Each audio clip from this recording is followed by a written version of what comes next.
What's up, everybody? King Triple C here, the Olympic champion, flyweight champion, the bantamweight champion of the world. And I got a public service announcement to all you wannabe MMA casuals or MMA fans for that reason. You guys make sure to listen to my boy's Story of the Fight with Will and Miro. You know why? Because Triple C said so. And if you don't, you can do me a favor and you can bend the knee to King Triple C too.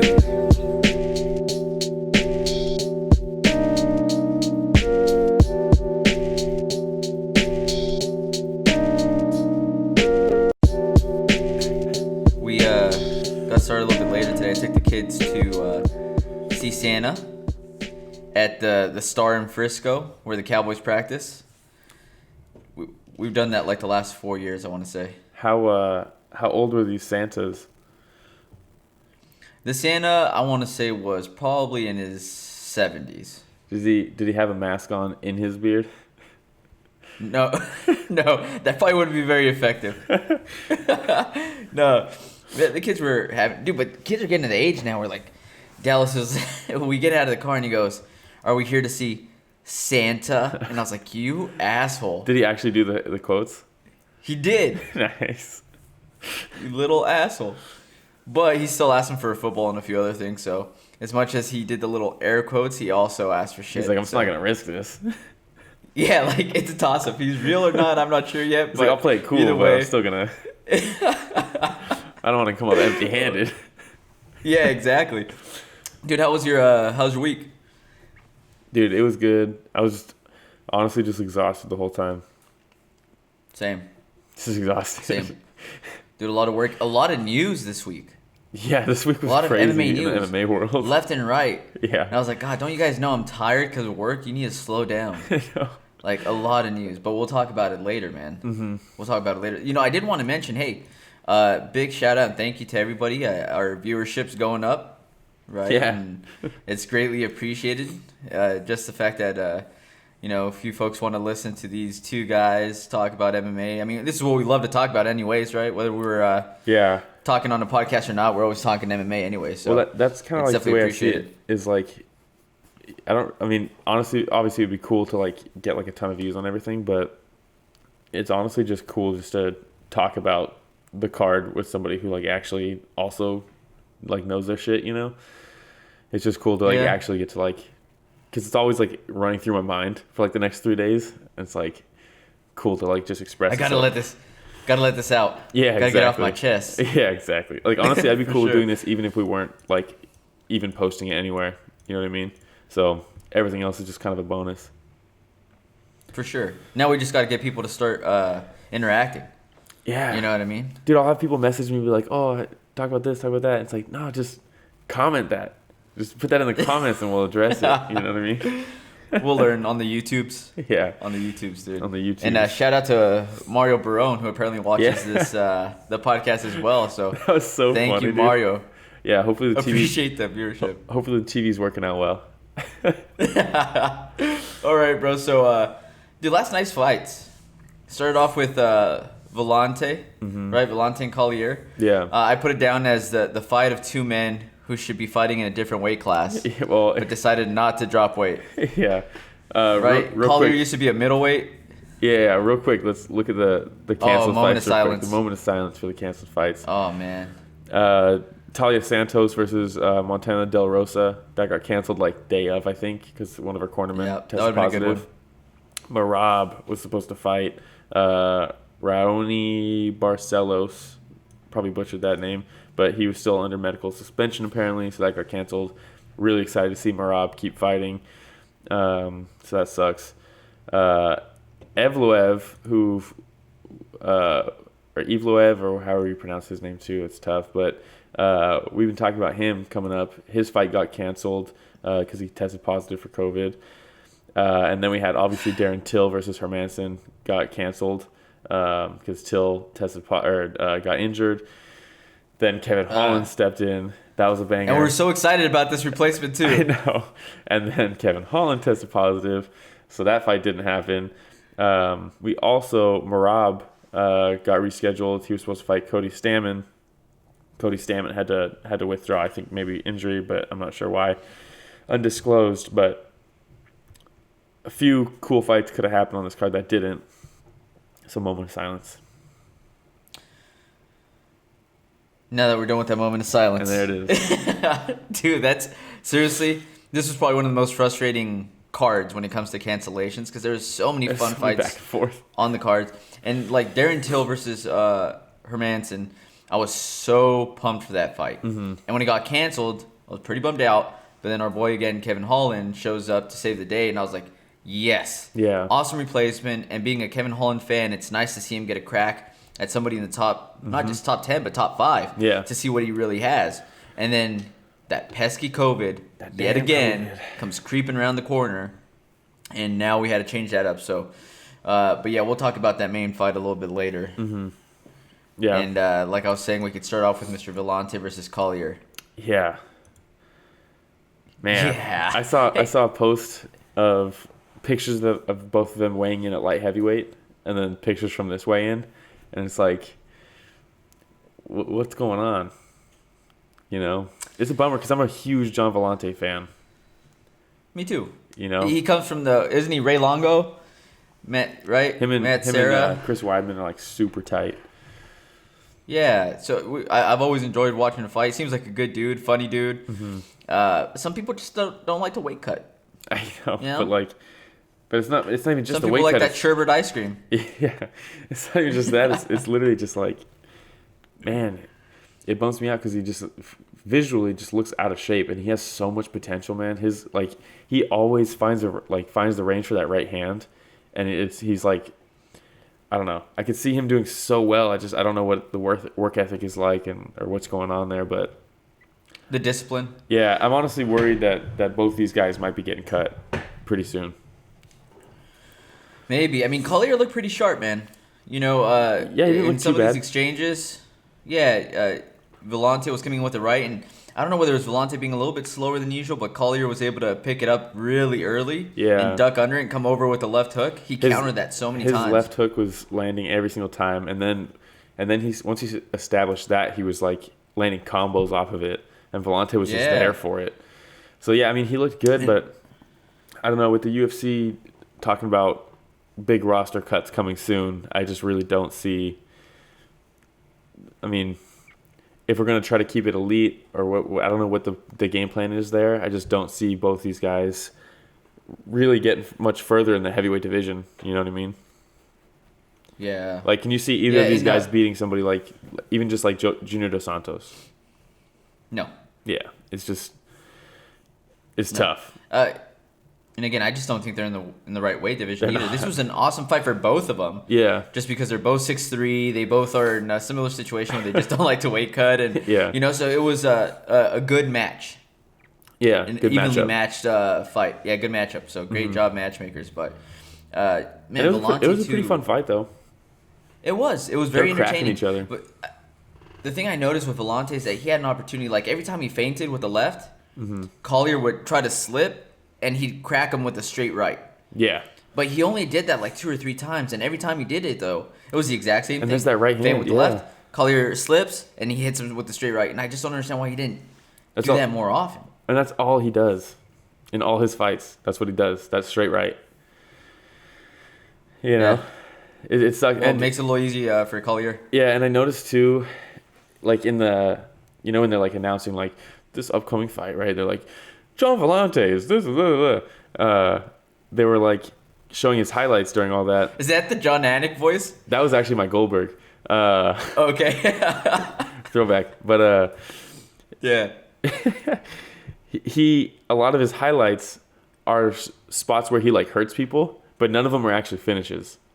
A lot of the times he hurts somebody, but then just can't, for whatever reason, really just put him away. Like obviously he has finishes, but he hurts a lot of people and then just can't. I don't know if it's a cardio thing or what, but there's a lot of fights where he'll drop somebody or he'll really rock somebody in the first round, and then he just chases that and just continues to just try to throw that same right hand, and it just never ends up getting it done because people make the adjustment on it. But I really, really like him. It's frustrating to be a John Villante fan. I was thinking the same thing though, as the fight continued on, and I figured, Villante is going to be on the losing end of this one. He definitely somebody that might be on the chopping block here pretty soon. 35 years old already, like you said. I don't really see him making any type of title run or anything like that, unless they want to keep him around for. Yeah, unless they want to keep him around for fun fights, but they could have also kept Yoel Romero around for fun fights, and that wasn't enough. So I doubt they'll want to keep John Villante. But the difference there is Yoel's getting paid every time he fights, so that's a lot of money going towards his way that the UFC has to worry about. Whereas John Villante, they can keep around. Cut out the bigger paycheck. Makes sense. Yeah. All right, man. We'll move on. Topuria versus Jackson. Yeah, this was the most impressive. Topuria is definitely the real deal. This guy at featherweight, dude, he's about to be straight up to the top. Yep. Ascending. He's a rocket right now. That guy. When I started watching this fight, I thought Will must have been flipping his shit with those body shot combos. I was. Just must have been all excited. Yeah, dude. Because Damon Jackson takes everybody down. That guy's. I really like Damon Jackson too. That guy is so unorthodox where he'll just get to you. He just attaches to. I think his nickname's the Leech, right? Yeah, that's a perfect nickname because. He's gonna end up close to you. He's gonna end up dragging you down. He's not gonna shoot a power double or anything crazy like that, but he will get you down. And he just never even. I don't think they even really clinched. I don't think he ever even initiated a clinch successfully against Topuria. And too many body shots. And Topuria is a jiu-jitsu guy. That's where he's very well known as a great jiu-jitsu player, and I mean he's showing that. I think he said that this was his first real camp. He changed gyms, all this stuff. I don't know. He's at MMA Masters, I think now. I don't know, but man, the way he was throwing the body shot, it was the perfect example of why body shots are awesome, because he was digging that left hook to the body, and then he'd come over the top. And then he'd dig the left hook, come over the top, and then he'd just throw that left uppercut, and you'd see Damon Jackson go down to block that left body shot, and then the left just comes right up for the uppercut, and it was so sick the way he was laying the traps with those body shots, and chopping them down, dude. They just pay dividends because not only does it just eat away at your gas tank, but it also it sets up so many other things for your offense. And this is a perfect example of a case for the best defense is a great offense, because Damon Jackson just couldn't get anything off because he's constantly having to defend and worry if it's high or low, and he was just in his face, man. He looked like a world beater. You know what I mean? He did with Mr. Jackson, right? Lost the fight and losing his hairline as well, man. There's got to be a certain point where you just got... Dude, if anybody knows, it's me, Will. I know. All right? I'm bald. And at a certain point, when I looked in the mirror, I said, you know what? There's no saving it. Yeah. You just got to let it go now. And dude has a LeBron James hairline right now where it's just straight to the mid-skull. Yeah. And I was like, bro, we got to let it go, man. You got to let it go. It's holding on. The way that Topuria let go on your body, you got to let go of that hairline, man. Yeah. Just let it go. Dude, was that his grunt on that last combo, too, that took him out? Because that was so bad. When you hit him with that left to the liver. Yeah, I heard that. And I was like, oh, it's over. It is over. Yeah. That overhand right to the temple right after, which is beautiful work. Dude, just by killed Topuria. him. There was I loved it. It looked like the way he fell, it looked like it was sped up.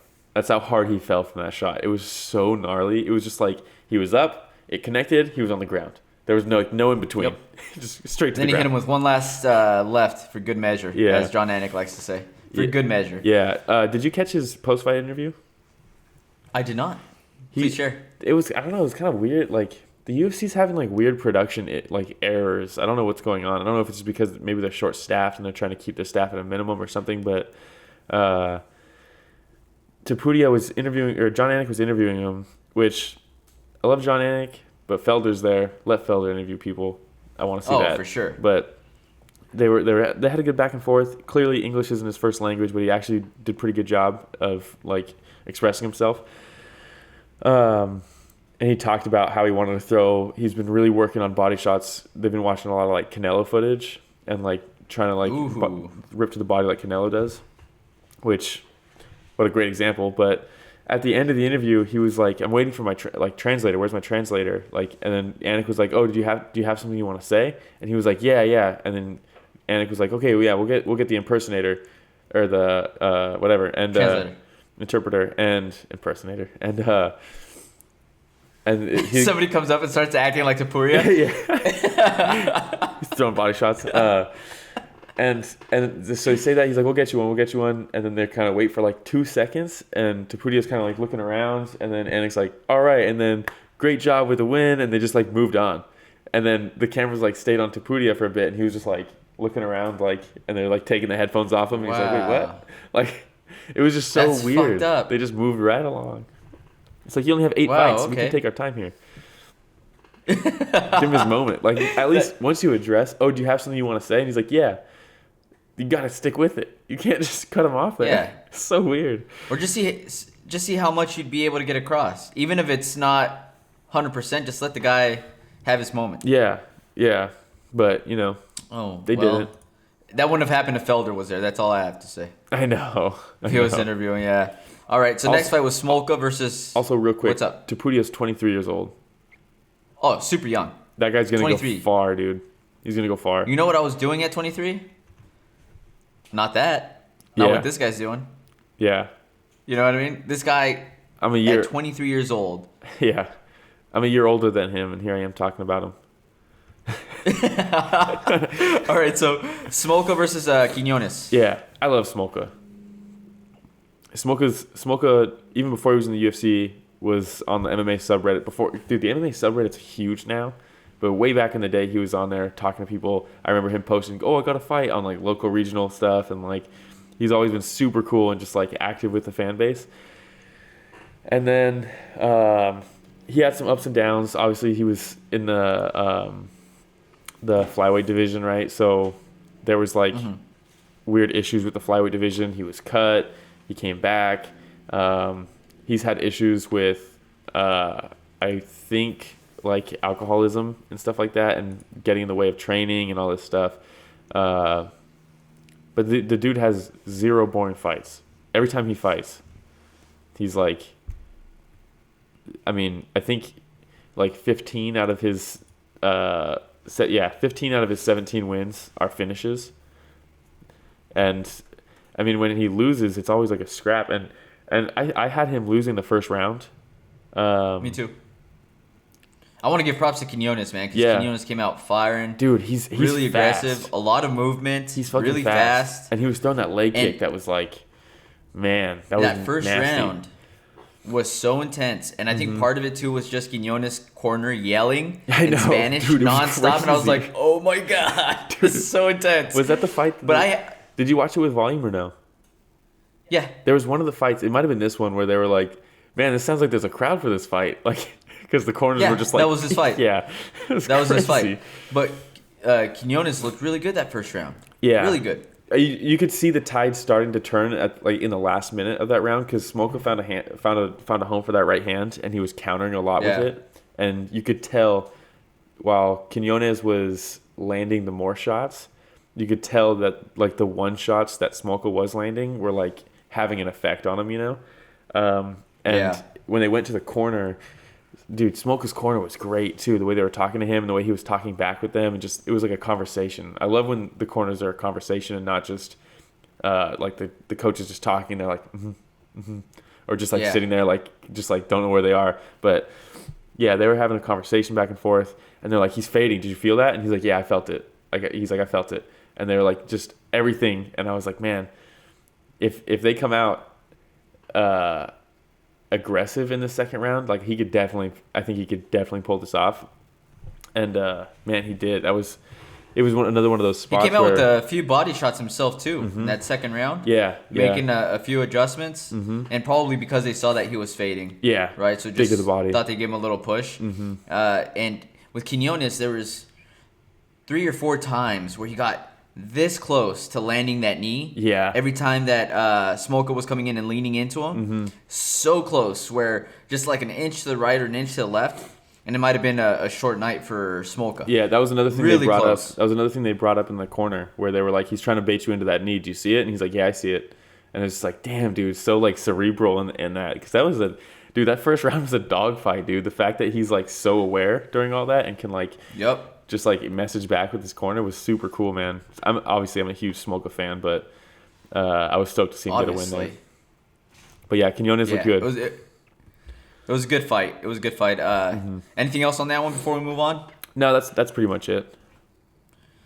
All right, so we have Jordan Leavitt versus Matt. Is it Wiman? Wiman. Joseph Jordan Leavitt. Wait, what? Sorry, that was a terrible dad joke. Terrible dad joke. All right, so this was for me one of the scariest KOs that I've seen In a while, huh? in a while. Yeah. And I know that we see some gnarly KOs. You know, we see some like I always think about Ngannou. Overeem. Overeem, Yeah. where you see like his neck kind of stretch out and like it goes back into place, and that was a bad knockout, dude. But for this one, when somebody gets slammed, right, and the way that Leavitt framed on his neck, so sick. right before he slammed him, There's some controversy with this, and I don't agree with any of the controversy. That shit was badass. Controversy?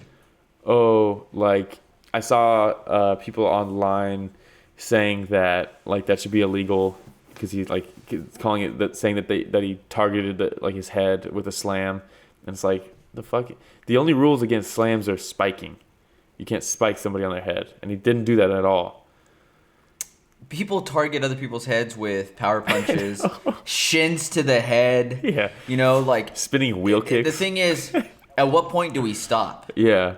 At what point do we stop? It's mixed martial arts, and when spiking. we see the evolution of mixed martial arts, yeah, from UFC 1 to now, I think the UFC's done a really good job in just the athletic commissions of trying to keep fighters as safe as possible. I still don't agree with some of the rules, like the 12 to 6 elbows and things like that. Yeah, and let's bring back knees to the head when someone's grounded. Let's bring that shit back. It's just dumb as hell that's gone. It's a fight. Spiking, I agree with. Spiking, I agree with spiking. Like we don't need that. The only person that I ever liked watching do that was The Undertaker back in the day. Well, remember when Bob Sapp did that? That was dude, he did that to one of the Nogueira brothers. I don't remember which one. But it was gnarly. Oh, yeah. And I think it was Little Nog. I think it was talked about how he still has issues with his neck to this day because of that. No, I remember that, yeah. But yeah, at what point do you stop with all these rule changes? And at the same time, I think that part of the fighter's job is to make sure that you don't put yourself in that position. Yeah. So there's a lot of things that come into play. Yeah. But it was a scary KO, slammed him right, and it seemed like he landed right in the back of his head. Wiman, let's be honest, dude, it's time. Like he took I thought he retired like 5 years ago, dude. Like he's 16. We talk about somebody that might be cut. 16-10. 16-10, dude. So he fought. Remember Isaac Valley Flag? He fought him in 2014. Dude, how long ago was that? 2014, okay. And then he didn't fight again until 2019. Wow. I thought he was gone. I thought he retired, and then he came back, and then... Yeah. I mean, you look at the people he's fought. Cole Miller, Mac Danzig, Sam Stout, Thiago Tavares, Justin Buchholz. Like, that's back then now. You know what I mean? Justin Buchholz, huh? I fought Justin Buchholz in 2008. Why is he fighting someone who the UFC is pushing super hard as an undefeated fighter right now? Yeah, well, that's the reason why, because... Yeah. But still, like it. How about the fact that they say, as he's still he was unconscious for a while. They read the decision, he was still down, and I was like, man, they're not even gonna show him get up. Usually they show him get up, and then 2 minutes later they showed him still finally getting up, and I was like, oh, it's because he hadn't yet. Like he's still down there, and they were like there, and then great on Jordan Leavitt for paying respects to his wife, Matt Wiman's wife, outside the cage right there as he left. I was like, dude, they're acting like this guy just killed this guy, like paying respects to his wife while like, dude, it was gnarly. It looked pretty close. It looked pretty close, dude. Yeah, I think they said like as soon as he slammed him, they're like, he's snoring. Like we could hear him snoring. Dude, did you hear when they did the replay? They did a couple slow-mo replays, right? And then the last one was the above angle, and but just full speed and sound. The sound of him slamming sounds fine, right? When it's just like a takedown or something. But when you know it's framed on the side of someone's head, dude, that shit, that's hard, dude. And his arms are stuck. His eyes are like crossed. His mouth was like strained open. Like, that was bad, dude. That was bad. And it was pretty bad. Like I said, one of the scariest ones that I've seen in a while. But props to Leavitt, dude, because he carried him over to his corner. He was going to take him down, second guessed it, brought him back up, and then framed it, and then slammed him. And I was like, dude, that's fucking you talk fight about IQ conversations. Right there. You talk about conversations between corner and fighter. When he's like, bring him over. He goes, okay, where are you? Yeah. No, he's like, where are you? While he's carrying him, he's like, where you at? I saw a comment saying that Leavitt has serious theater kid energy. And he totally does, dude. The way he like dropped into the splits, and then he does the little run over to his cornerman and then pick him up, and he like sprays out. And then someone's like, amazing. You can definitely tell he got bullied for being weird and had to learn how to fight. It's like, I'm that's all for the story it. of a lot of these fighters. I know. I'm all for it, dude. I'm excited to see him continue. For sure. 8-0 now, right? 8-0 at 155. Fun division. A lot of fun matchups. Was he another contender? Dana White's Contender Series kid? Yeah. And that's another reason when I heard Dana saying our roster's inflated right now. Like, yeah, and I think about the Contender Series, and it's every single week where he's signing multiple people every week. Yeah. Well, no wonder it's inflated. Well, we're gonna see. But we're getting some really exciting fighters. Yeah, we are. I think the reality of that situation is he's going to be cutting people like Yoel Romero, who are getting paid a ton of money, who are kind of in the fringe of their divisions right now because he's now lost to Robert Whittaker twice. He lost to Izzy. Like, when's he going to get another title shot, right? He's on the fringe. They're paying this guy a ton of money, whereas Dana can just be signing these guys to, like, $20K show money contracts and just sign them on the cheap and just save a ton of money on these guys. So I think that's the direction they're going, which is a little unfortunate for me. I would love to see. I wish the UFC had another promotion like they used to, how they had when they bought WEC, when they bought Strikeforce. Like a G League kind of for the NBA, or like minor leagues. Like a AAA league for baseball, right? If they could just have the Contender Series signers or signees move into that direction and have smaller fights and just not nearly UFC yet, and have them fight there until they're fully proven against each other, and then they come into the UFC. I know it would cost a shit ton of money, but I think that's a better route because right now there's just like so many prospects in the UFC that are just such question marks right now that I think it'd be better, in my opinion, to keep the UFC the proven elite and then have all these questionables on the fringe questionables on the fringe in a separate league and just fight it out there until they prove themselves that they are that UFC elite, and just keep the UFC for the cream of the crop. But that's not where they're going. So, and what the fuck do I know? I think that gives you. I like that idea because it also gives you the opportunity to bring people from some of the like more local promotions, right? Whether it's Legacy or like over here we have Extreme Knockout and a couple of different places like that. Yeah. To sign them a little bit faster, see what they have against other folks within the Contender Series or that league, and then from there if they don't make it, send them back to a local promotion. Send them back. Look at you coming up with all kinds of ideas. Listen, dude, all right, I'm a businessman. Next up, Roman Dolidze versus John Allan. Yeah, this was a fun fight. I really like Dolidze's energy, dude. That dude's in it. With Dolidze, the only thing I could think about this fight is he had such an advantage on the ground. I feel like whenever he would get Allan down, Allan just didn't have an answer for his top game.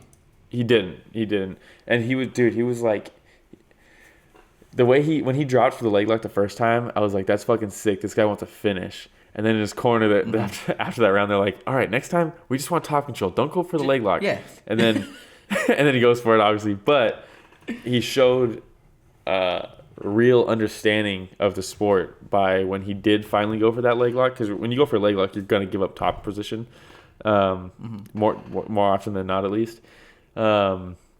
but he did it with like 20 seconds left in the round, which is dude, it was just everything's clicking for him right now. He was getting lit up a little bit on the feet earlier on in the fight, and he was getting all excited, right? He'd get hit in the face and like smile and put his hands up all stoked, but I need a little bit less of that. You know, do that when you're styling on somebody and they catch you once, then you can do that. But when you're getting pieced up a little bit, cool it just a little bit on that. Some people are weird though; they just enjoy fighting. Yeah. Well, did you hear in the corner? He's like, makes him feel alive. I don't know. In the corner, he was like, "You having fun out there?" And he's like, "Yeah." And he's like, "Good." It's like, fuck, man. Yeah. See, he's having a blast. Getting socked in the face. Yeah. This is one of those ones where Chris Lee, your boy Chris Lee, he scored it for Allan. This is a split decision. Yeah. And then Felder was like... They were talking about this after. Felder was like, oh, yeah, this is almost as bad as my fight with RDA.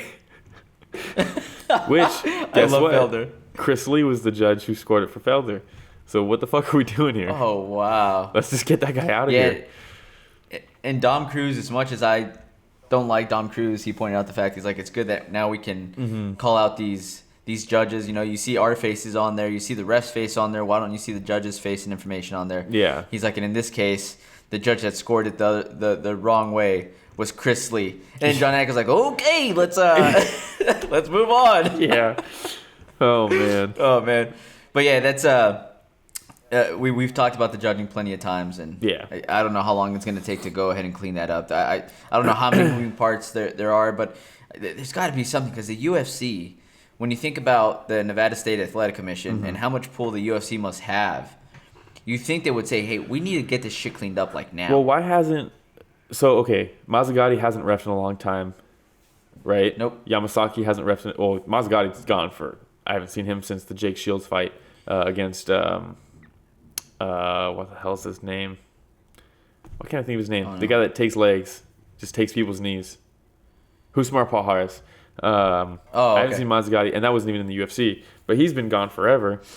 And why? It's because Dana just roasted him publicly, and then he did the same thing to Yamasaki. Yamasaki hasn't. I haven't seen Yamasaki reffing forever. Why can't he have that same effect on the judges? I don't. I know there's way more money involved with the judges, and they're like they hold themselves higher, right, than refs, but elitist. They're elitist, dude. You hear Teddy Atlas talk about how, at least with boxing, these same judges are all getting fancy paid-for dinners with the promoters for boxing events and managers of boxers and all this stuff. I don't want those guys reffing. Which is a big part why boxing's so fucked up right now. Yeah, and I don't want those same people. So corrupt. They're the same people reffing UFC, so I don't know, but yeah, it's a fucking bummer. It is. All right, man. But Dolidze, good prospect, light heavyweight division again, another promising guy coming up in that division. If he can... Starting to get stacked. He's a little... Starting to get stacked. Yeah, he's undefeated, right? He's 8-0, so he's a little squirrely with, like, the confidence. Once he gets tested a little bit and kind of has some dogfights, I think that guy is going to get the experience to back up that confidence, and I think he's promising. For sure. All right, let's go to Gabriel Benavidez versus Justin Jaynes. This fight was awesome. Yeah. Dude, Benítez. I'm sorry, yeah. Benítez, not Benavidez. Benítez.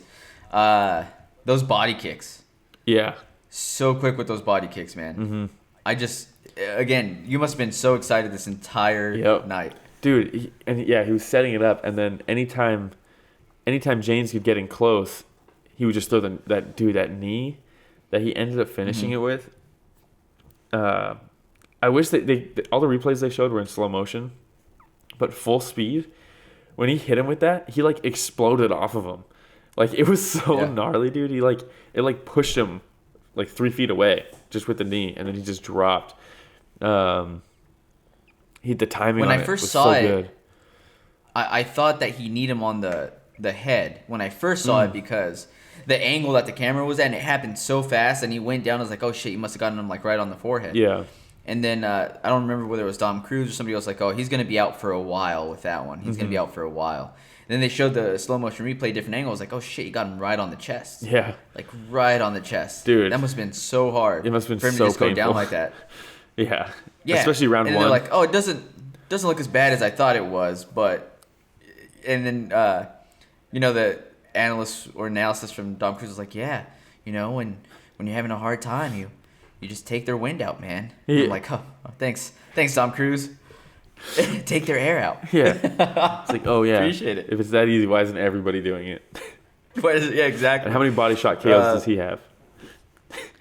Yeah, not too many. Yeah, if any. Does he even have any? Not that I can think of. But Benítez is somebody who's 22-8. Mm-hmm. And I think to myself, like, Been doing it a while. What could be next for Benítez? You know, because he's been at it for a while, like you said. Mm-hmm. Local boy. So what's next? Local boy, San Jose. San Ho. Yeah, I mean, You know, this was a great fight. His win against Jason Knight really impressed me. He's just always been one of those guys who, like, as he creeps up to the top, he just gets notched back down again, and then creeps up to the top, and then notched back down. But he looked good. He looked like he was really putting it together really well. I don't know. It's fun fights. You know, I don't know if he's gonna make it to the top, right? But fun fights are in his future. yeah, and somebody who, like, thinking about, like, that's what I'm saying with Benítez. I don't know what's next. Like, what do we do with Benítez? But this next guy, Jamahal, right? Fighting Ovince St. Preux, like, Jamahal, somebody that I see, like, we can move him up in the ranks rather quickly. Well, this was the big St. test. Preux, Yeah, coming in at number 15, right in the rankings. I know rankings don't mean everything, but it just shows you that these folks are somewhat proven. They're dogs. Ovince St. Preux fought for the title at one point in time. Yeah. Against Took John 5 rounds. Yeah, with I think a broken arm or something like that, right? He fought through most of that fight. Yeah. And granted, John Jones had just come back off USADA suspension. So he probably wasn't on the juice at that point in time. No picograms at the moment. Probably still was. Yeah, but maybe. I don't know. But Jamahal looked really good, man. He's so fast. Yeah, he's so fast. He's still. This was like a really good test for him, and again, I was like, you were like, how convinced are? Because I picked OSP in this, and you were like, how convinced are you? And I was pretty convinced that OSP was going to use his craftiness and just exploit some of the holes in Hill's game. Yep. They're not like massive holes where it's like, oh, once he gets to the top, you know, but he just he's still super loose. He's just not like very defensively sound yet, you know, like as he's throwing, his chin's up a little bit, his hands are out, he's not like protecting counters or anything like that. He kind of has like a Nick Diaz style when he pressures you and like really charges on you, where he's just like mixing up these hooks coming from kind of weird angles that don't look super powerful, but he'll all of a sudden he just landed like 7 punches on you.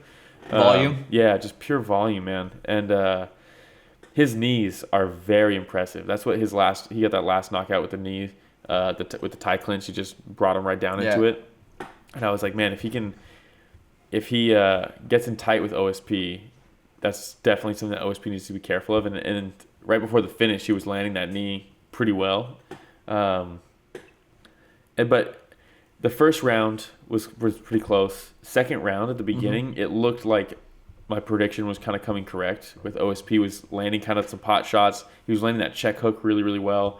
And there was a combo that he landed on Hill that it kind of like knocked him a couple times, and he like did like a thing with his jaw and was kind of like looking out in the distance a little bit. And I was like, oh shit, that like this is the test, right? How is he going to deal with this? Because it looked like it knocked him kind of out of the fight a little bit, but he just kind of stuck with it. And I thought that was going to be the beginning of the end, that combo right there. But then, man, he just kept walking down OSP. And I think OSP, I mean, very similar to Nick Diaz, where you feel like you can take these shots and you're rolling with these shots well, and then all of a sudden you're in fucking trouble, dude. Like, that's what I was gonna say, because OSP seemed very comfortable, kind of rope-a-doping up against the cage. Yeah. And there was one left hook he got caught with where his knees went out for a split second, and he kind of like sat against the cage and stood back up. Yeah. And as soon as that happened, I said, "Oh, he's hurt. Yeah. He's hurt." Yeah. And that last combo he was laying on him, man, he just peppered him up, man. Just, he really did. And I felt bad for St. Preux. You know, I know. When you have a fighter get peppered like that and he kind of gives you his back, you know, turns away from you, and you know he's out of it, man. Yeah. You know he's out of it. And I think Herzog did such an excellent job. Dude, he's the best. Reffing again that fight. He's the best, man. I mean, Yeah, and props to Hill. Like, when you're in that killer instinct mode where you're like going for the finish, and all of a sudden someone grabs you from behind, and you just instantly you're just restraint. So props to him. That's got to be a weird position to be in. I can't even imagine when you're in that moment and someone just grabs you. Like, you might just be like, "What the fuck? Like, who's this?" Like, you know what I mean? Yeah, like spinning back fist right on Herzog. So, but yeah, props for Herzog to get physical because you have to, and just great reffing, just being in position for that. Herzog's not the biggest guy either. No, you know what I mean. So yeah, and it's little things from refs go unnoticed, but like if Herzog tried to get in between them, he probably would have caught a shot. You know what I mean? The fact that he was in position for that finish to grab then from behind. It would have been a test for Herzog to see how he handled yeah, exactly. Hill's right hand, you know? But yeah, Hill looks legit. This is now he's with the big boys, you know? Now he's in there. I would love to see him fight. I was looking at it. So before I start saying these names out, so props to Herzog, probably the best ref in the game right now. And taking a look at, if he passes Ovince Preux, which he should, you have a Paul Craig. But, you know, the fight that I see on here when I'm looking at these names, and I think about similar like style, would be like a Johnny Walker. I would love to see that fight. Yeah. Because Johnny Walker's not very good defensively yet. And, man, I'm going to be honest. For me, Johnny Walker right now is a little overhyped still. Yeah. And I think he's ranked higher than he should be at the moment. You know, but I think it'd be a good name for Hill to go up against, and it's still not a huge jump. Like seeing some of these folks like Ankalev. Yeah. Like I still think Ankalev would be a larger jump for Hill than going to Johnny Walker. Yeah. I what's interesting is you say Johnny Walker. I was thinking the guy Johnny Walker just beat in Ryan Spann. I think that's a good slow ramp up because I do think good ascension. Yeah, I do think that ascension. Word of the day. Word of the day. You want to have the right pitch. You don't want to go straight up. No. But gradual, not a hockey stick. Gradual. Yeah, I think you know what I mean? He'll still. I think he can learn a lot from this fight. When he's getting pieced up. I mean, he's getting pieced up when he's throwing and his chin's up, and he's just very open, and he's just open to shots. So hopefully he tunes that up a little bit from this fight. He realizes that he got caught.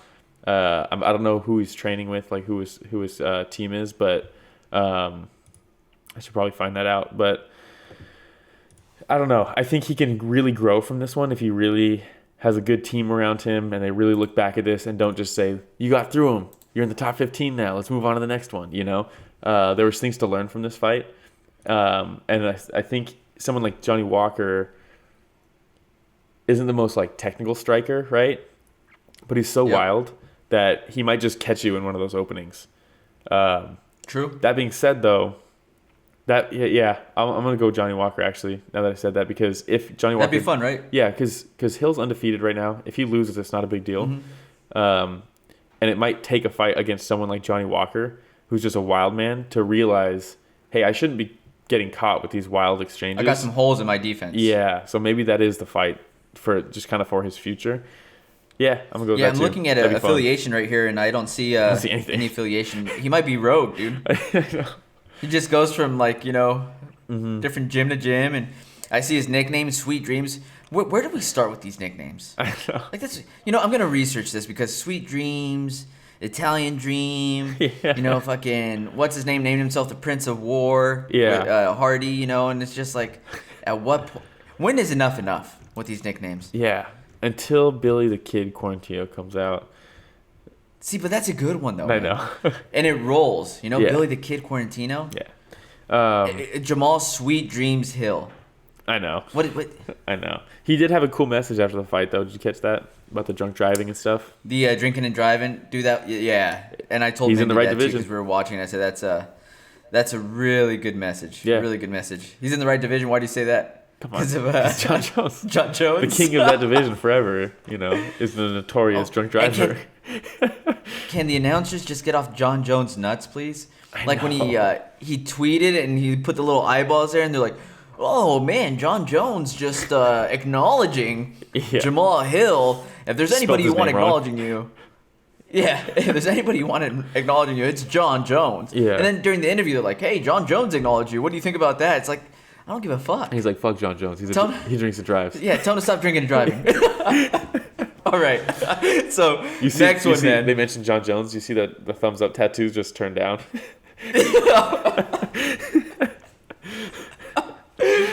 Might be the worst tattoos, by the way.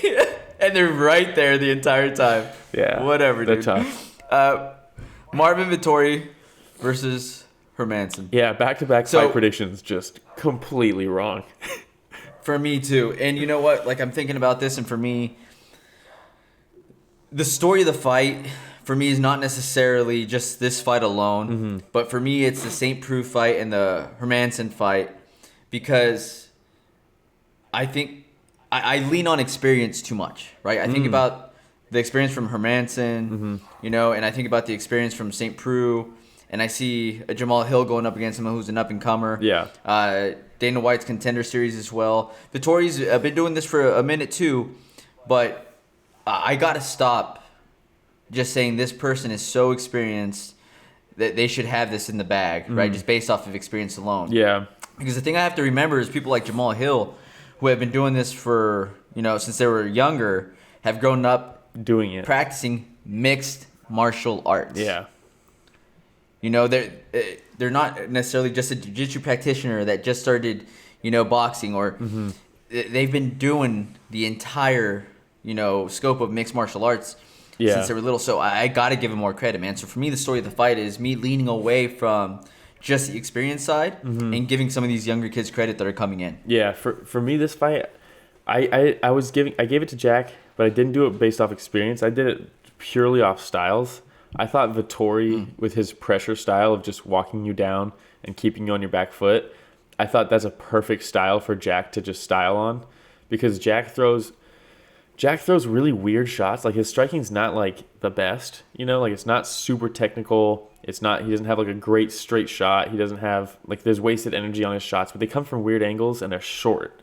So I thought that Vettori pressuring him was going to put Jack in range to land those weird unorthodox shots. And I thought he's going to be able to kind of just back foot him the whole time. And I really, really thought Vettori's gas tank was going to give up on him, because he wasn't training for a 5-round fight, you know, where Jack has been there before. He was training for a 5-round fight this whole time. I thought as the fight went on, Jack was going to stay on the outside, and every time Vettori would come in, he would land these weird unorthodox shots and just clip him. And Vettori... See, with me, I thought the experience, though, I thought Hermansson would probably be able to take him down to the ground, be a little more experienced on the ground than Vettori. Yeah. So I figured with his experience and Vettori pressuring him, he'd be able to get him in a position where he'd be able to take him down on a regular basis and try to do some work on the ground. Yeah. And I wasn't expecting Vettori to come in with that type of takedown defense I expected that he showed that this entire fight. Yeah, I expected the takedown defense. I thought if it was going to go to the ground, it was going to be because Vettori was getting frustrated on the feet and he was going to get forced into a shot, and then Jack would style on him kind of on the entry. I didn't expect Jack to be able to take down Vettori, because Vettori, I mean, the guy's a boulder. And he's had a really good takedown defense in the past. So I didn't think the offensive wrestling from Jack was going to be there. I just thought, and Vettori, props to him, man. Every time he fights, he improves so much, because going into this fight, he has a bad tendency of, when he tries to close the distance, because he wants you up against the cage, right? That's where he wants to get you. So before he gets you there, where they're still at a decent range, before he can smother you with those shots, he does this thing where he really reaches with his left straight, right? Because he's a southpaw. He really reaches with his left straight and gets like off balance. Like, you'll see his lead arm fly back when he overextends. Left arm flies back because that's his counterbalance, right? And he's just off balance. And I thought, if he's really reaching like that for Jack's slip uppercut, and he landed the uppercut a lot in the fight, Jack did. His slip uppercut is so good, because he's like a fucking weird goblin uppercut. Like, it's so weird, you know? So I thought Vettori, when they're at range, if he's trying to initiate that pressure, he's going to overextend on that left. Jax will be able to slip it, see it coming from a mile away, and just land that short uppercut, and just completely just keep doing that throughout the course of this fight. But man, Vettori, working with Rafael Cordeiro, dude, that straight left wasn't overextending anymore. Like, he stopped that bad habit. That's not a thing anymore. that straight left was money the entire time. He wasn't overreaching with it. Every time Jack would take a step forward, the left was there and just pop him straight through his guard. He also, normally when he's pressuring and he has you up against the cage, he throws a lot of hooks. And you can see Jack was shelling up like this, ready for hooks, ready to roll with hooks and counter off hooks. But then he'd just keep throwing his straight punches, and they were just splitting the guard because he's guarding for hooks. So, man, the adjustments that that Vettori made, super impressive, man. He really, really impressed me in this fight. He said he has a broken nose and a broken orbital now. And a broken toe. But not broken spirits. Yeah. He actually he broke his toe in the 3rd or 4th round, and that's why he stopped the wrestling, which during the fight, obviously 10-8 round for Vettori in the first round, right? Dropped him. Props to Jack for even continuing through this fight. Apparently, I saw someone who's talking about how they were watching the Norwegian broadcast of it, right? And for us, the corner cam was always on Vettori. And man, Corderos, what a great coach. But apparently in the Hermansson corner, he told them, I broke my foot. And they're like, well, fuck, like we got to keep going. He didn't know what, in the 4th round, he thought he still had 2 rounds left. Like he was gone. Like, so the fact that he put on this fight on autopilot is fucking insane, dude. Because it was so close. So 10-8 round, first round. Vettori had a pretty clear 10-9 round in the second. And then the third, I was like, remember when Joanna fought Claudia? And it looked like Claudia was about to take the belt from her. And she was taking her down. Yeah. She was out wrestling her in the first 2 rounds. And it was like, God damn, man, this looks like it's like Joanna just can't keep her off of her. Then she started piecing her up. And then in the 3rd round, Joanna was like, all right, cool. You're tired from grappling now? This is where I'm turning it on. And then she just like outworked her for the next 3 rounds. Yep. And in that 3rd round, I was like, man, this is Jack's round, right? He was forcing Vettori to defend takedowns, gas his arms out a little, and then he was just piecing him up, right? I mean, he outstruck him by he landed like 30 strikes that round. And he looked fresh. Like he looked like he could do that for 10 rounds. And I was like, I was watching it with Kevin Skogan, shout out to Kevin. And it was either, I told him, I was like, man, this looks like same type of thing where Vettori maybe blows his wad in the first 2 rounds, and from the 3rd round on, Jack just goes championship rounds on him and just pieces him up for the next 3 rounds. Or Vettori's taking this round off because he knows I didn't train for 5 rounds. I don't have the gas tank for 5 rounds. I'm taking this round off. Jack's not really going to be the type of guy to knock somebody out with like 1 punch, so he can take these shots and then turn it back on in the 4th. And in between rounds, I was like, man, this is where we're going to see if Vettori was taking that round off, or if he or if he actually really is gassed. And then that 4th round started, and they just went both right to the center of the cage and just fucking threw down, dude. And I was like, all right, this looks like this might be a wrap for Hermansson, because Vettori really proved himself. Really proved himself. Yeah. For sure, and especially in the first couple rounds, I just feel like Vettori was first to the punch, very often. Well, I mean that's who he is, He's he's a bulldozer, and really, really good understanding of distance in this fight from Vettori. Yeah, he knew exactly where he was safe, knew exactly where he was out of range. I mean, really impressive fight for him. This was a coming out party for Vettori, 100%. For sure. Yeah. And then now when we take a look at that division. You see the call out? Yeah, he said Paulo Costa. Fuck. I thought he was going to jump straight to Izzy because of their close fight. I thought for sure with a statement like this, he's going to come out, call out Izzy, say, I'm the number 1 contender. Well, he had something to say about Izzy afterwards on the post-fight interview, so he didn't go without mentioning Izzy's name, but the Paulo Costa fight, I like that. Mm-hmm. I like that a lot. I mean, you just beat Hermansson, who was ranked number 4, and right there you have Cannonier and Costa. I love that call out. You go Costa because Cannonier's nursing that arm. Costa. Yep. This is a winnable fight for Costa too. So, man, that's a headliner. For sure. That's a headliner. For sure. And winner of that. And if you're UFC, man, watching this, I think that you get dollar signs in your eyes, because Vettori, again, somebody that looks the part, man, looks the part. He looks like the Italian Paulo Costa. Yeah. So let's have these two battle it out. Yeah, let's do it. Yeah, I mean, I'm all in on that fight. Broke the record for most significant strikes landed in a middleweight fight. Nice. I mean, dude, this fight was crazy, man. They were going to war. The fact that Hermansson just stayed there and was just scrapping him that whole time, I love Hermansson, man. This is his stock doesn't go down in this one at all. Looking at this too, I see our boy Kevin Holland's still not ranked. Yeah, top 15. I hope his COVID thing clears up and he can actually fight Jacare, because a win over Jacare is a big deal. I know he's not. Yep. How about the post-fight censorship of this Vettori fight in the post-fight interviews and stuff? What kind of censorship? What are you talking about? Yeah, there was none. where he was like, motherfuckers! So funny, dude. Man, Vettori really earned him some fans. People were, if you looked at all the pre-fight stuff online about this fight, people couldn't stand Vettori. And now you look at it, and this guy earned a lot of fans. The Italian dream, dude. The Italian dream. The Italian dream. All right, so anything else on this card, Will, before we go into Will's wisdom? Not really. No.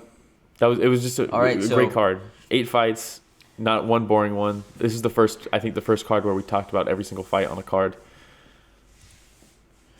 So, with Will's wisdom this week, it's stacked right now. Very much like a good UFC card. Will's wisdom is stacked this week. So you ready? Yeah. All right. So, news is out on Yair. Yeah. Thoughts? Man, I don't know if I buy it. He's saying that he wasn't updating his they're saying, right, whereabouts violation. You get 3 in a calendar year. How do you not take that more seriously? And he's claiming ignorance, saying that he doesn't really know how to do it, and that he's literally saying that he's not good at updating it, like he doesn't really know how it works and stuff. How long has USADA been in the UFC now? A while. More than a year, right? It's been a minute, man. He knows how to do it. Yep. He knows how to do it. Come on. So not buying it. Not buying it. I'm not at all. Yeah. All right. I feel like most people TJ are. Dillashaw. I feel like most people are buying it. I feel like his fans maybe are buying it. Yeah, but how many of those? But I think anybody else knows. All 20 of them are buying it. Yeah. But I think most of the other mixed martial arts fans, especially those that follow UFC, know, like you said, this has been going on for a while already. Yeah. This isn't anything new. I would understand if this was year 1 of USADA and you failed 3 times and you're like, I just don't fucking understand. I'm just not good with this app. Not this late. Yeah. No. And for me, I think that he knew if he were to get tested at that point in time where they're trying to find him, he'd probably pop for something. Yeah. Yeah. That's my line of thinking on it too. Yep. All right. TJ Dillashaw wants a crack at Petr Yan already. Jump him straight into a title shot? Nope. Or work his way back? Work his way back. At least one. And who would you pin him up against? I was talking to George about this. You have to do Yan versus Sterling. I don't know if you saw, but Sterling posted something that made it seem like he got a call saying that TJ's getting the title shot and that he's out. And then I was like, fuck, dude, they cannot do him dirty like this. If they snub him this title shot, it's going to be one of the dirtiest things the UFC has done, and that's saying something. But then Petr Yan tweeted saying, get in line. Like, that's not how this shit's going to work. And I was like, thank God that we have a champion who's like a champion, with like an actual champion's mentality. I would say someone I would like to see either Frankie Edgar, Marlon Moraes, or Corey Sandhagen. Any of those 3. Okay. I would love to see him fight Pedro Munoz. But since Frankie Edgar beat Munoz, I don't think they're going to go that far down. But I would say Frankie Edgar, Moraes, or Sandhagen. But if he wants a shot at the title, and you're saying just one fight, get him in. I like the Sandhagen idea, almost like a tournament style. Mm-hmm. The only problem with that is... I know UFC's not huge on tournaments. Yeah, the only problem with that is... No, you know what, dude? Fuck that. Well, it sucks now that this fight got delayed with Gian versus Aljo, but... Because, man, if getting a wheel kick knockout of Marlon Moraes doesn't get you a title shot, like, that's hard. That sucks for Corey to be like, now he has to fight somebody else to get a title shot, where clearly that's a number one contender, like move, you know? But I don't know how long he wants to wait out, or if the UFC wants him to wait. I doubt it, but yeah, you have to have TJ fight someone like that. All right, next one. Nico Price suspended by Nevada State Athletic Commission for 6 months for smoking weed. I know. What do you think? So dumb, dude. It's so dumb. Yeah, I'm guessing it was an in-competition drug test, right? Because I don't think they actually, out of competition, they don't care, but... Yep. So dumb, dude. And what was the dollar amount from that fine? Wasn't it like $60,000 or $90,000 or something like that? No, I don't think it was anything that big. Dude, I think it was. Really? Yeah, this just... It's so stupid. Everybody knows it's so stupid. The fact that he's very open about how large his family is and how he does this just to... 8,500. Oh, 8,500.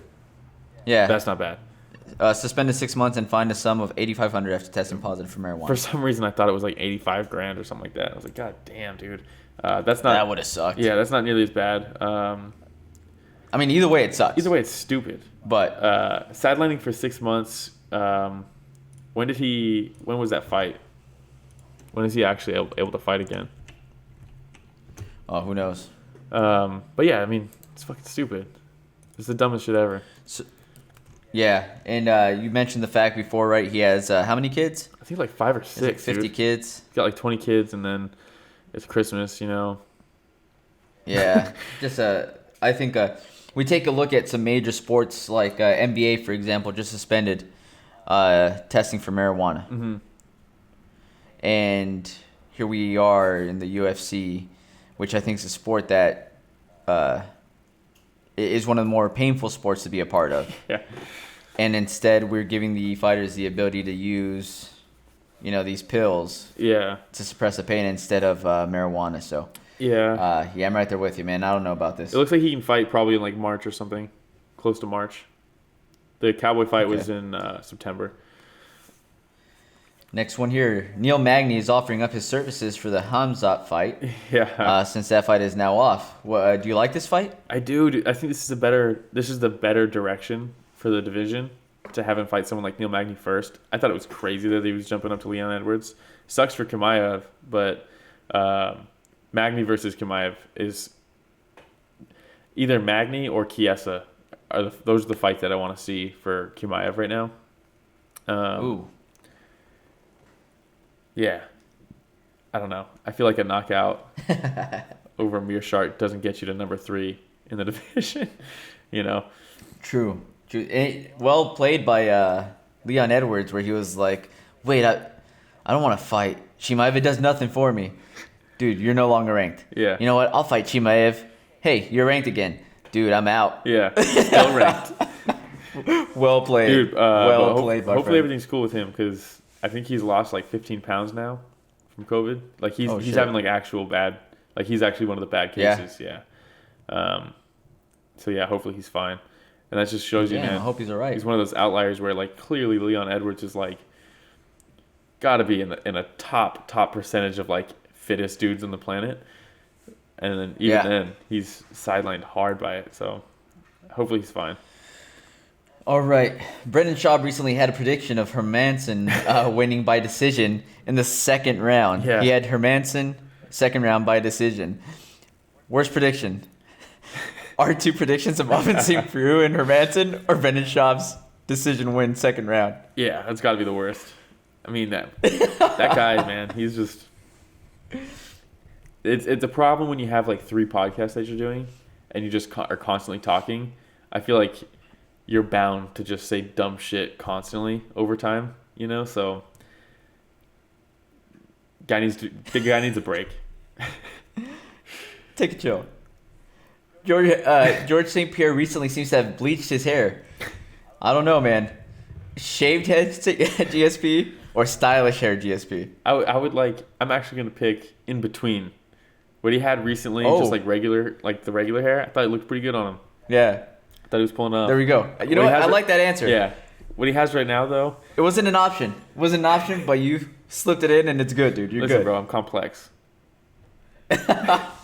All right. Habib mentions that one of his goals is to bring MMA to the Olympics in the next couple of years. Mm-hmm. Do you think this could work? Yeah, but it's going to take a ton of legwork just because it has to be. I mean, nobody in the UFC is going to be able to fight. Nobody in Bellator is going to be able to fight. Nobody in Ryzen. Nobody in ONE. It has to be all amateurs. So it might be a good thing. I mean, it would be ultimately. I think it would be a good thing. It's just going to take so much legwork to set up that infrastructure. Because right now, fighters, especially MMA, they go straight to pro almost. They'll maybe have like two or three amateur fights. It's not like boxing, you know.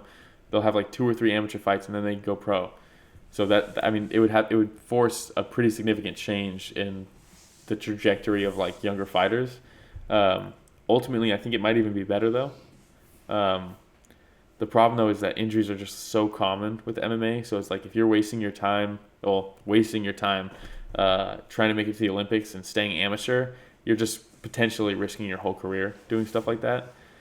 So I don't know. I would love to see it though. I'm thinking Habib just wants to put in the Olympics, win a gold medal himself, and he's like, I'm out. Well, he wouldn't be able to.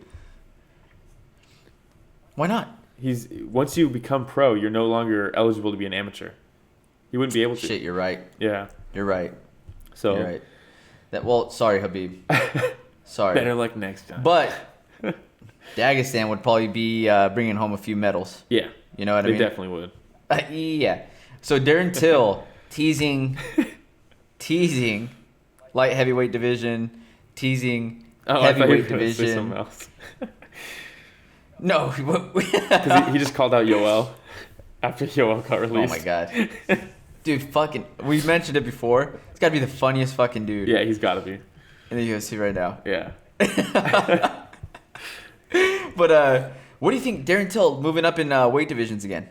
I think he would actually have success at light heavyweight. That guy, his frame is big. I think he could actually do it. I would still love to see him fight Izzy at middleweight before doing that. Yeah. Just because that's such a fun fight, dude. Izzy versus Till would be so fun. But it also, like, in your mind, it's one of those fights that would be really good. But they're both, I think it would be very similar to, like, the Wonderboy fight with Till, where it's very fun to watch live because anything could happen, but not a ton of rewatch value because the whole counter-striking and just... But I would still love to see very much like Izzy versus Romero, where in our heads we're like, oh, this is going to be awesome. Yeah. And during the fight we're like, okay, it's a chess match. Yeah. You know? Yeah. It's a chess match. Yeah. The difference, though, is that they don't have... Till. Neither of them have that crazy, scary, explosive one-punch power, so they'd probably both would be a little bit more willing to engage.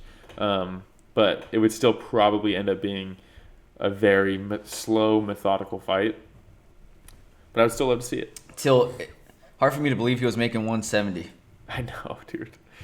Yeah. It's crazy. Man, that's all I got. Yeah. Oh, That's all I got. Yo. Manel Cape's fight was canceled. Really? Yeah. When was this? Just recently. Pantoja got COVID. And I guess he's having troubles too. But this is another debut for Manel Cape that got canceled. And it bums me out. Well, because I've been waiting for this. And I've been telling everybody. And this is finally going to be his showcase. And this will... Is this the second moment of silence in one episode? Yeah, but there's a silver lining. And that silver lining is that the UFC is using him as an alternate for Figueiredo versus Moreno for the belt. Which tells you the UFC knows he's super legit. And they expect him to be fighting for a belt soon. He probably was going to get a title shot if he beat Pantoja. But this just... Hopefully this... I just want people to know about this dude because, like, I feel like the rising fighters just don't get any, like, recognition here.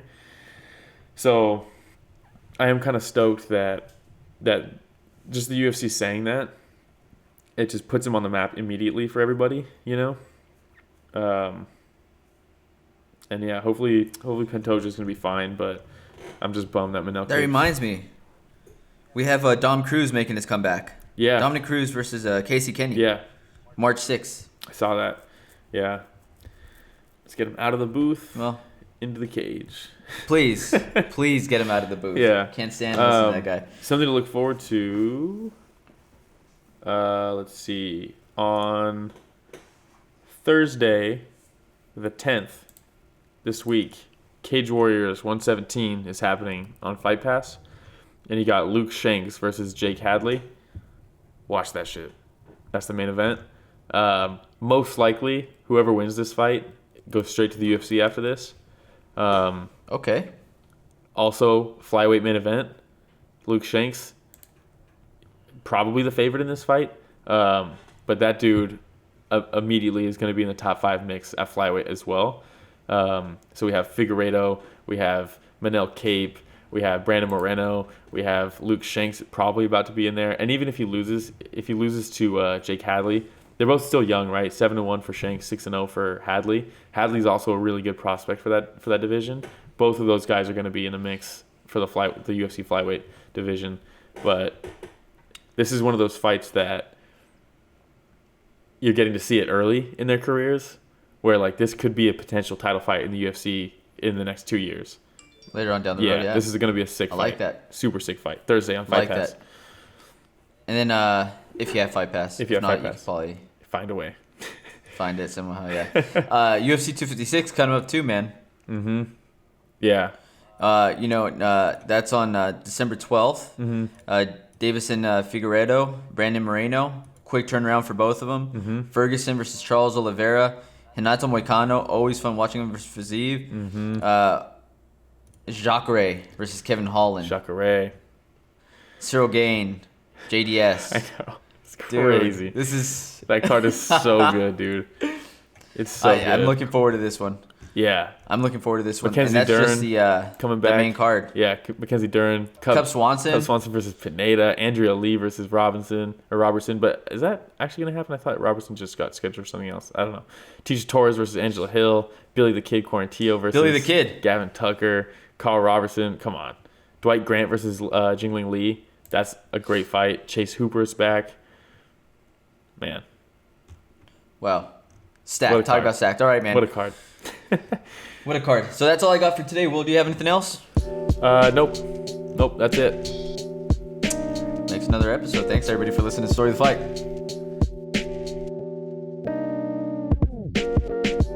All right, everybody. Thanks for listening to the Story of the Fight. We really appreciate everybody's support. If you don't mind hitting the subscribe button, and when you do subscribe, make sure that you hit the notification button as well. That way you get notified whenever we upload anything new. Don't forget to hit the like button. It goes a long way for us. And leave some comments. We love interacting with everybody. Yeah, and if you want to stay even more up to date, you can follow us at Story of the Fight on Instagram and Twitter. And you can email us at storyofthefight@gmail.com. Ask questions, give us feedback, critique us. We want to make this better, and input helps us do that. Thanks for listening to Story of the Fight, everybody.